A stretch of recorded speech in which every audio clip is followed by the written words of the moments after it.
Back from the Big Apple and gaining her master's in fashion studies, Kenny's a content creator who's worked on big brand campaigns, published her first book at 23, and designed her own apartment.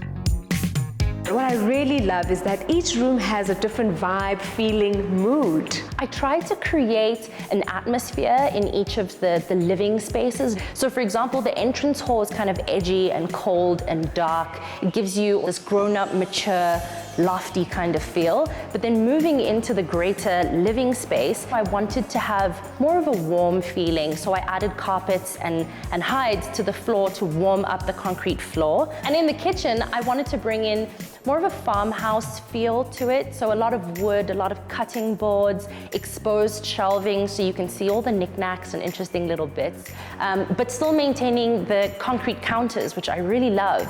You're quite the DIY girl. Talk me through some of the items that you've refurbished and repurposed. Well, to keep with that industrial loft feel, I actually go to a bunch of junkyards and I troll looking for these pieces that are diamonds in the rough, that just need a little love. One of the proudest items that I've refurbished while doing up this place was actually this industrial bar unit. It was a steel workbench and it was rusty beyond vision. And I took it home and my mom and I hand sanded it, and then we sent it off to be powder coated and turned it into this exquisite, unique bar unit. Home was always more of an idea than an address for a child who grew up wherever her mother's work or her studies took her. From Cape Town to Singapore, London, and New York. Having lived all over the world, what made you decide to settle here? It was actually a very difficult decision to leave New York, but based on the work that I do in my research, I was writing about South African and African cultures, and I felt it necessary to return to the place that I was studying to really immerse myself in the work that I was doing. The kind of niche fashion study that I do is also a very niche market, but the fashion industry as a whole is very saturated in New York. So I knew that to carve out a lane for myself, an individual space, it would have been easier to return to South Africa and establish that name for myself here. Kenny lives her subject.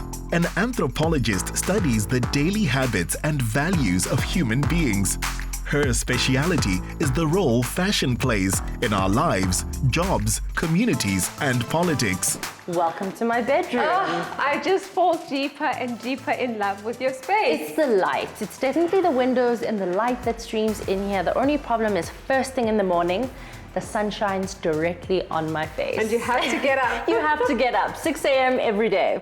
As part of her busy working day, Kenny looks at pieces of design, art, and style as the clues to how a culture identifies itself. I'm a huge fan of jewelry, and I love our African heritage and all the different cultures that exist on the continent. So I have a huge affinity for this Kenyan designer. Her name is Adele Dejak, and she makes these plated brass rings in particular that are actually in the shapes of Adinkra symbols. Adinkra symbols were like an ancient language that I kind of have a deep love for, and it translates into this jewelry, and it feels like you're wearing a piece of history, a piece of culture, a piece of language. The Morifi Winslow fashion focus deals with the mechanics and ethics of how we make clothes, as symbolized in this piece. One of my favorite objects that I have in this room is that Malian textile stamp that's on the shelf above my bed. It's hand-carved wood that textile designers in Mali would use to print fabrics and textiles to create those beautiful patterns that we all know and love. So I think that is one of the few objects in my home that really exemplifies what fashion anthropology means to me. It's not just about the garment that you wear, it's about who made it, where it comes from, and the story of how it got there. You know, even though you have a minimalistic approach to your clothing, I quite like the fact that everything is very well thought out.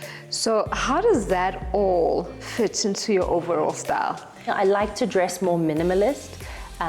I have the same color palette. I'm the kind of girl who'll buy the same thing in all the colors that they have. And then I use really interesting pieces like these, like the ones I just showed you, to accent my looks and kind of communicate a little bit more about my personality and what I'm interested in. So is this all the content that you put into your blog, Third Citizen? I hope so. I mean, I named it Third Citizen for the 3 countries that I'm a citizen of, hence the Third Citizen. But I really do like to focus on the food and design cultures that I study in my research and kind of emulate in my life. Speaking about food, I know that you're vegan and I'm up for a healthy snack. Well, I have got a little surprise in store for you. Let's go back downstairs. In between several careers, Kenny finds cooking to be her best therapy. So we're gonna take our protein powder, our maca powder, baobab powder, and chia seeds, and that is us. So what I like to do is when your bananas get a little bit too ripe, I'm not much of a baker. My mom would say make banana bread. Yes. But I can't do that, so I freeze them and then I put them into smoothies. Because it's easy to lose sight of the practical applications of her studies, Kenny's blog posts are relatable, engaging, and consumable in bite-sized chunks. A feast of photographs, recipes, and phrases make her message irresistible. There we go, lunch is served. And aluminium straws, nice touch. Of course, I'm a conscious consumer.